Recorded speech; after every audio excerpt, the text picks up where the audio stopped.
जय माता दी। नवरात्रि पहली देवी शैलपुत्री की पावन कथा। अनंत शक्तियों से संपन्न है नवरात्रि की पहली देवी माँ शैलपुत्री का स्वरूप। नवरात्रि में दुर्गा पूजा के अवसर पर दुर्गा देवी के 9 रूपों की पूजा उपासना बहुत ही विधि विधान से की जाती है। इन रूपों के पीछे तात्विक अवधारणाओं का परिज्ञान धार्मिक, सांस्कृतिक और सामाजिक विकास के लिए आवश्यक है। आइए जानते हैं माँ शैलपुत्री के बारे में। माँ दुर्गा को सर्वप्रथम शैलपुत्री के रूप में पूजा जाता है। हिमालय के वहाँ पुत्री के रूप में जन्म लेने के कारण उनका नामकरण हुआ शैलपुत्री। इनका वाहन वृषभ है, इसलिए यह देवी वृषारूढ़ा के नाम से भी जानी जाती हैं। इस देवी ने दाएं हाथ में त्रिशूल धारण कर रखा है और बाएं हाथ में कमल सुशोभित है। यही देवी प्रथम दुर्गा हैं। यही सती के नाम से भी जानी जाती हैं। उनकी एक मार्मिक कहानी है। एक बार जब प्रजापति ने यज्ञ किया तो इसमें सारे देवताओं को निमंत्रित किया, भगवान शंकर को नहीं। सती यज्ञ में जाने के लिए विकल हो उठी। शंकर जी ने कहा कि सारे देवताओं को निमंत्रित किया गया है, उन्हें नहीं, ऐसे में वहां जाना उचित नहीं है। सती का प्रबल आग्रह देखकर शंकर जी ने उन्हें यज्ञ में जाने की अनुमति दे दी। सती जब घर पहुंची तो सिर्फ माँ ने ही उन्हें स्नेह दिया। बहनों की बातों में व्यंग और उपहास के भाव थे। भगवान शंकर के प्रति भी तिरस्कार का भाव था। दक्ष ने भी उनके प्रति अपमानजनक वचन कहे। इससे सती को बहुत दुख हुआ। वे अपने पति का अपमान न सह सकीं और योगाग्नि द्वारा अपने को जलाकर भस्म कर लिया। इस दारुण दुख से व्यथित होकर भगवान शंकर ने उस यज्ञ का विध्वंस करा दिया। यही सती अगले जन्म में शैलराज हिमालय के पुत्री के रूप में जन्मी और शैलपुत्री कहलाई। पार्वती और हेमवती भी इसी देवी के अन्य नाम हैं। शैलपुत्री का विवाह भी भगवान शंकर से हुआ। शैलपुत्री शिवजी की अर्धांगिनी बनी। इनका महत्व और शक्ति अनंत है। आइए जानते हैं दूसरी देवी माँ ब्रह्मचारिणी के बारे में।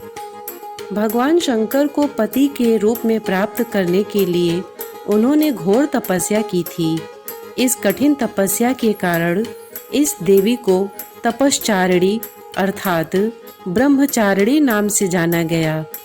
माँ दुर्गा की 9 शक्ति का दूसरा स्वरूप ब्रह्मचारिणी का है। यहाँ ब्रह्म का अर्थ तपस्या से है। माँ दुर्गा का यह स्वरूप भक्तों और सिद्धों को अनंत फल देने वाला है।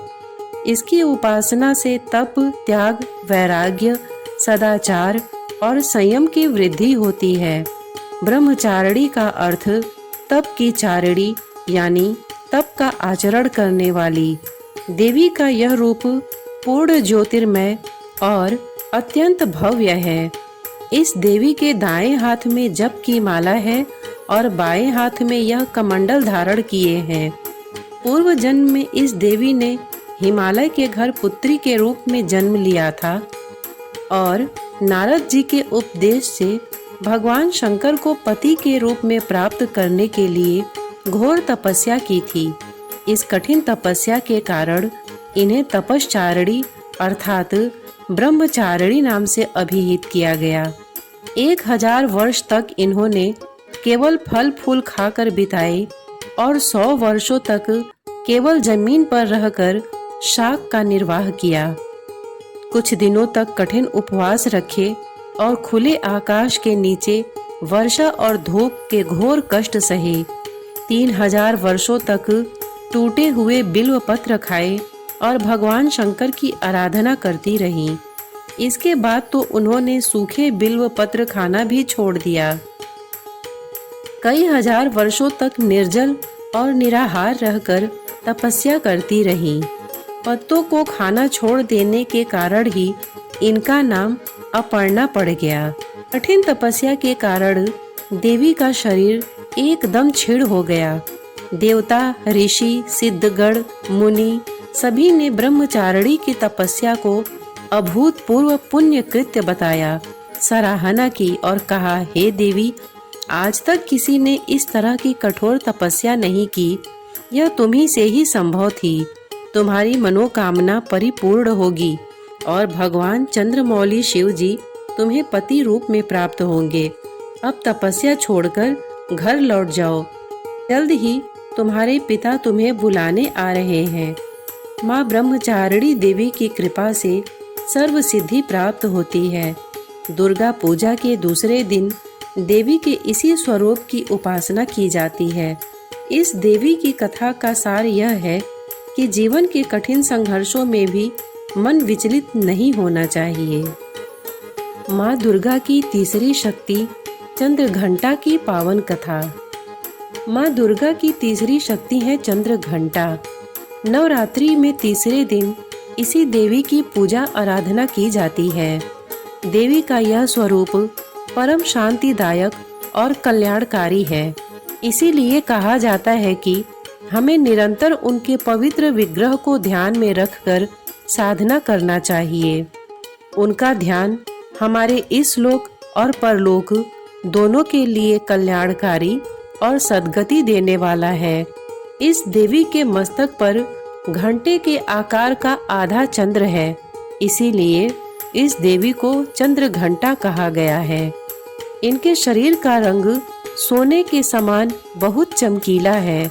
इस देवी के 10 हाथ हैं। वे खड्ग और अन्य अस्त्र शस्त्र से विभूषित हैं। सिंह पर सवार इस देवी की मुद्रा युद्ध के लिए उद्धत रहने की है। इसके घंटे सी भयानक ध्वनि से अत्याचारी दानव, दैत्य और राक्षस कांपते रहते हैं। नवरात्रि में तीसरे दिन इसी देवी की पूजा का महत्व है। इस देवी की कृपा से साधक को अलौकिक वस्तुओं के दर्शन होते हैं, दिव्य सुगंधियों का अनुभव होता है और कई तरह की ध्वनियां सुनाई देने लगती हैं। इन क्षणों में साधक को बहुत सावधान रहना चाहिए। इस देवी की आराधना से साधक में वीरता और निर्भयता के साथ ही सौम्यता और विनम्रता का विकास होता है। इसलिए हमें चाहिए कि मन, वचन और कर्म के साथ ही विधि विधान के अनुसार परिशुद्ध पवित्र करके चंद्र घंटा के शरणागत होकर उनकी उपासना आराधना करना चाहिए। इससे सारे कष्टों से मुक्त होकर सहज ही परम पद के अधिकारी बन सकते हैं। यह देवी कल्याणकारी है। कुष्मांडा, माँ दुर्गा की चौथी शक्ति की पावन कथा। नवरात्रि में चौथे दिन देवी को कुष्मांडा के रूप में पूजा जाता है। अपनी मंद और हल्की हंसी के द्वारा अंड यानी ब्रह्मांड को उत्पन्न करने के कारण इस देवी को कुष्मांडा नाम से अभिहित किया गया है। जब सृष्टि नहीं थी, चारों तरफ अंधकार ही अंधकार था, तब इसी देवी ने अपने ईशत हास्य से ब्रह्मांड की रचना की थी। इसीलिए इसे सृष्टि की आदि स्वरूपा या आदि शक्ति कहा गया है। इस देवी की 8 भुजाएं हैं, इसलिए अष्टभुजा कहलाई। इनके 7 हाथों में क्रमशः कमंडल, धनुष, बाण, कमल पुष्प, अमृत पूर्ण कलश, चक्र तथा गदा है। 8वें हाथ में सभी सिद्धियों और निधियों को देने वाली जप माला है। इस देवी का वाहन सिंह है और इन्हें कुम्हड़े की बलि प्रिय है। संस्कृति में कुम्हड़े को कुष्मांड कहते हैं, इसलिए इस देवी को कुष्मांडा। इस देवी का वास सूर्य मंडल के भीतर लोक में है। सूर्य लोक में रहने की शक्ति क्षमता केवल इन्हीं में है। इसीलिए इनके शरीर की कांति और प्रभा सूर्य की भांति ही दैदीप्यमान है। इनके ही तेज से 10 दिशाएं आलोकित हैं। ब्रह्मांड की सभी वस्तुओं और प्राणियों में इन्हीं का तेज व्याप्त है। अचंचल और पवित्र मन से नवरात्रि के चौथे दिन इस देवी की पूजा आराधना करना चाहिए। इससे भक्तों के रोगों और शोकों का नाश होता है तथा उसे आयु, यश, बल और आरोग्य प्राप्त होता है। ये देवी अत्यल्प सेवा और भक्ति से ही प्रसन्न होकर आशीर्वाद देती हैं। सच्चे मन से पूजा करने वाले को सुगमता से परम पद प्राप्त होता है। विधि विधान से पूजा करने पर भक्त को कम समय में ही कृपा का सूक्ष्म भाव अनुभव होने लगता है। ये देवी आधियों व्याधियों से मुक्त करती हैं और उसे सुख, समृद्धि और उन्नति प्रदान करती हैं। अंततः इस देवी की उपासना में भक्तों को सदैव तत्पर रहना चाहिए। माँ दुर्गा की पांचवी शक्ति स्कंद माता की पावन कथा। पहाड़ों पर रहकर सांसारिक जीवों में नव चेतना का निर्माण करने वाली स्कंद माता, नवरात्रि में 5वें दिन इसी देवी की पूजा अर्चना की जाती है। कहते हैं कि इनकी कृपा से मूढ़ भी ज्ञानी हो जाता है। स्कंद कुमार कार्तिकेय की माता के कारण इन्हें स्कंद माता नाम से अभिहित किया गया है। इनके विग्रह में भगवान स्कंद बाल रूप में इनकी गोद में विराजित हैं। इस देवी की 4 भुजाएं हैं। ये दाईं तरफ की ऊपर वाली भुजा से स्कंद को गोद में पकड़े हुए हैं। नीचे वाली भुजा में कमल का पुष्प है। बाईं तरफ ऊपर वाली भुजा में वरद मुद्रा है और नीचे वाली भुजा में कमल पुष्प है। इनका वर्ण एकदम शुभ्र है। ये कमल के आसन पर विराजमान रहती हैं, इसीलिए इन्हें पद्मासना भी कहा जाता है। सिंह इनका वाहन है। शास्त्रों में इनका काफी महत्व बताया गया है। इनकी उपासना से भक्त की सारी इच्छाएं पूरी हो जाती हैं। भक्त को मोक्ष मिलता है।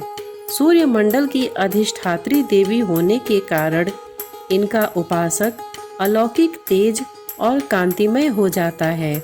अतः मन को एकाग्र रखकर और पवित्र रखकर इस देवी की आराधना करने वाले साधक या भक्त को भवसागर पार करने में कठिनाई नहीं आती है। उनकी पूजा से मोक्ष का मार्ग सुलभ होता है। यह देवी विद्वानों और सेवकों को पैदा करने वाली शक्ति है, यानी चेतना का निर्माण करने वाली। कहते हैं कालिदास द्वारा रचित रघुवंशम महाकाव्य और मेघदूत रचनाएं स्कंद माता की कृपा से ही संभव हुई।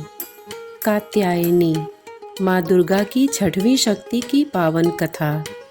माँ दुर्गा की 6वीं शक्ति कात्यायनी की उपासना करने से परम पद की प्राप्ति होती है।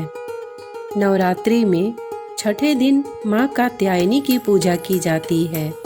इनकी उपासना और आराधना से भक्तों को बड़ी आसानी से अर्थ, धर्म, काम और मोक्ष चारों फलों की प्राप्ति होती है। उसके रोग, शोक, संताप और भय नष्ट हो जाते हैं। जन्मों के समस्त पाप भी नष्ट हो जाते हैं। इस देवी को नवरात्रि में 6ठे दिन पूजा जाता है। कात्य गोत्र में विश्व प्रसिद्ध महर्षि कात्यायन ने भगवती पराम्बा की उपासना की, कठिन तपस्या की। उनकी इच्छा थी कि उन्हें पुत्री प्राप्त हो। माँ भगवती ने उनके घर पुत्री के रूप में जन्म लिया, इसीलिए यह देवी कात्यायनी कहलाई। इनका गूढ़ शोध कार्य है, इसीलिए इस वैज्ञानिक युग में कात्यायनी का महत्व सर्वाधिक हो जाता है। इनकी कृपा से ही सारे कार्य पूरे हो जाते हैं। ये वैद्यनाथ नामक स्थान पर प्रकट होकर पूजी गई माँ कात्यायनी अमोघ फलदायिनी है। भगवान कृष्ण को पति रूप में पाने के लिए ब्रज की गोपियों ने इन्हीं की पूजा की थी। यह पूजा कालिंदी यमुना के तट पर की गई थी, इसीलिए ये ब्रजमंडल की अधिष्ठात्री देवी के रूप में प्रतिष्ठित हैं। इनका स्वरूप अत्यंत भव्य और दिव्य है। ये स्वर्ण के समान चमकीली है। इनकी 4 भुजाएं हैं। दाईं तरफ का ऊपर वाला हाथ अभय मुद्रा में है तथा नीचे वाला हाथ वर मुद्रा में। माँ के बाईं तरफ के ऊपर वाले हाथ में तलवार है व नीचे वाले हाथ में कमल का फूल सुशोभित है। इनका वाहन भी सिंह है। इनकी उपासना और आराधना से भक्तों को बड़ी आसानी से अर्थ, धर्म, काम और मोक्ष चारों फलों की प्राप्ति होती है। उसके रोग, शोक, संताप और भय नष्ट हो जाते हैं। जन्मों के समस्त पाप भी नष्ट हो जाते हैं। इसलिए कहा जाता है कि इस देवी की उपासना करने से परम पद की प्राप्ति होती है। काल रात्रि, माँ दुर्गा की सातवीं शक्ति की पावन कथा। नाम से अभिव्यक्त होता है कि माँ दुर्गा की यह सातवीं शक्ति काल रात्रि के नाम से जानी जाती है, अर्थात जिनके शरीर का रंग घने अंधकार की तरह एकदम काला है। नाम से ही जाहिर है कि इनका रूप भयानक है। सिर के बाल बिखरे हुए हैं और गले में विद्युत की तरह चमकने वाली माला है। अंधकार में स्थितियों का विनाश करने वाली शक्ति है माँ कालरात्रि। काल से भी रक्षा करने वाली यह शक्ति है। इस देवी के 3 नेत्र हैं। ये तीनों ही नेत्र ब्रह्मांड के समान गोल है। इनकी सांसों से अग्नि निकलती रहती है। ये गर्दभ की सवारी करती हैं। ऊपर उठे हुए दाहिने हाथ की वर मुद्रा भक्तों को वर देती है। दाहिनी तरफ का नीचे वाला हाथ अभय मुद्रा में है, यानी भक्तों हमेशा निडर रहो, निर्भर रहो। बाईं तरफ के ऊपर वाले हाथ में लोहे का कांटा तथा नीचे वाले हाथ में खड्ग है। इनका रूप भले ही भयंकर हो, लेकिन ये सदैव शुभ फल देने वाली माँ है। इसीलिए ये शुभंकरी कहलाई, अर्थात इनसे भक्तों को किसी भी प्रकार से भयभीत या आतंकित होने की कतई आवश्यकता नहीं। उनके साक्षात्कार से भक्त पुण्य का भागी बनता है। काल रात्रि की उपासना करने से ब्रह्मांड की सारी सिद्धियों के दरवाजे खुलने लगते हैं और तमाम असुरी शक्तियाँ उनके नाम के उच्चारण से ही भयभीत होकर दूर भागने लगती हैं। इसलिए दानव, दैत्य, राक्षस और भूत प्रेत उनके स्मरण से ही भाग जाते हैं।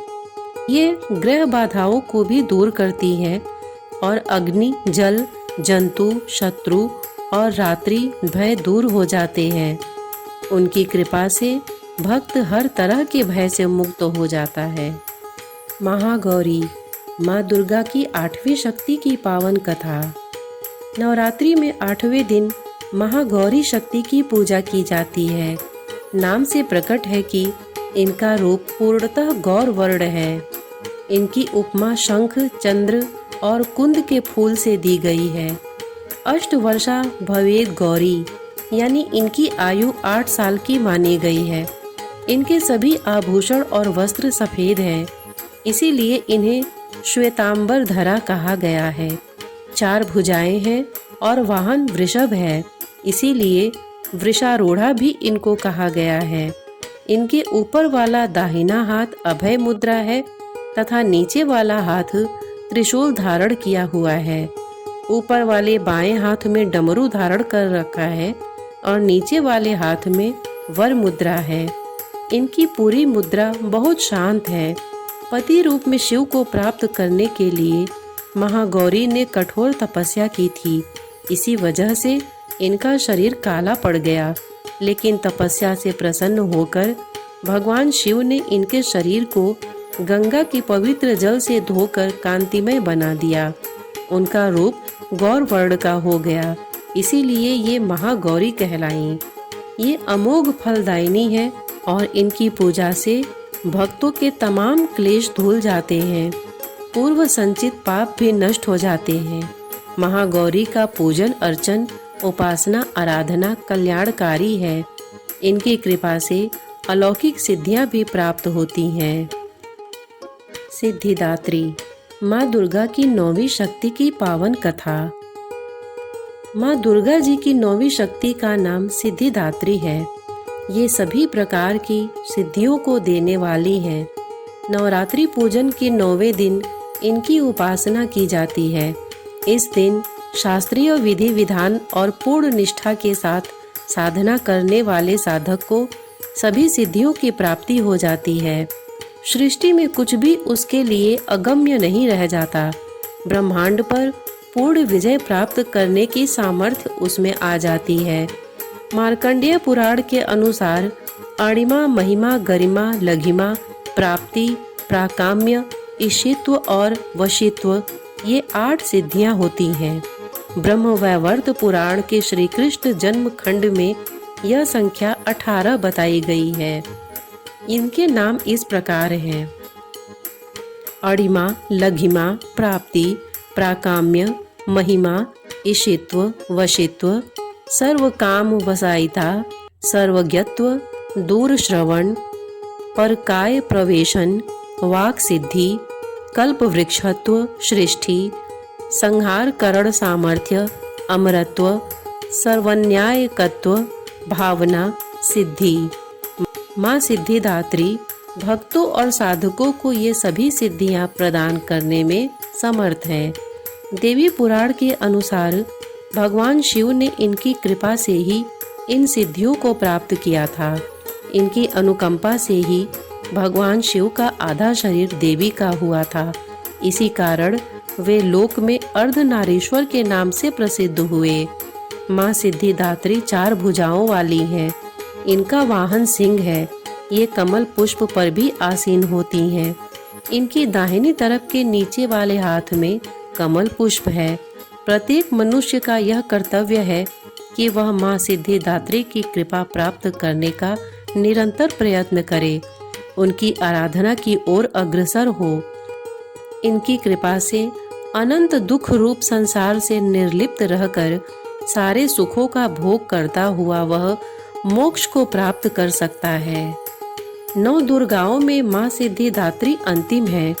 अन्य 8 दुर्गाओं की पूजा उपासना शास्त्रीय विधि विधान के अनुसार करते हुए भक्त दुर्गा पूजा के 9वें दिन इनकी उपासना में प्रवृत्त होते हैं।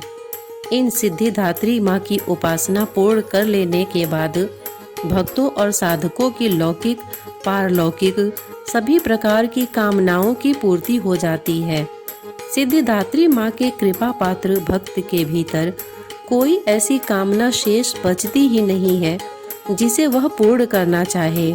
वह सभी सांसारिक इच्छाओं, आवश्यकताओं और स्पृहाओं से ऊपर उठकर मानसिक रूप से माँ भगवती के दिव्य लोकों में विचरण करता हुआ, उनके कृपा रस पीयूष का निरंतर पान करता हुआ विषय भोग शून्य हो जाता है।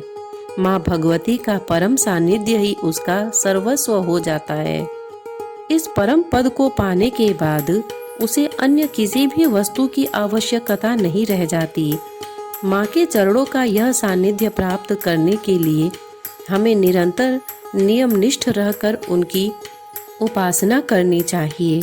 माँ भगवती का स्मरण, ध्यान, पूजन हमें इस संसार की असारता का बोध कराते हुए वास्तविक परम शांतिदायक अमृत पद की ओर ले जाने वाला है। इनकी आराधना से जातक को अणिमा, लघिमा, प्राप्ति, प्राकाम्य, महिमा, ईशित्व, सर्वकाम वसायिता, दूर श्रवण, पराकामा प्रवेश, वाक् सिद्ध, अमरत्व, भावना सिद्धि आदि समस्त सिद्धियों, नवनिधियों की प्राप्ति होती है। आज के युग में इतना कठिन तप तो कोई नहीं कर सकता, लेकिन अपनी शक्ति अनुसार जप, तप, पूजा अर्चना कर कुछ तो माँ की कृपा का पात्र बनता ही है। प्रत्येक सर्वसाधारण के लिए आराधना योग्य यह श्लोक सरल और स्पष्ट है। माँ जगदम्बे की भक्ति पाने के लिए इसे कंठस्थ कर नवरात्रि में नवमी के दिन इसका जाप करना चाहिए। या देवी सर्वभूतेषु माँ सिद्धिदात्री रूपेण संस्थिता, नमस्तस्यै नमस्तस्यै नमस्तस्यै नमो नमः। अर्थात हे माँ सर्वत्र विराजमान और माँ सिद्धिदात्री के रूप में प्रसिद्ध अम्बे, आपको मैं बारंबार प्रणाम करता हूँ। हे माँ, मुझे अपने कृपा का पात्र बनाओ। जय माता दी।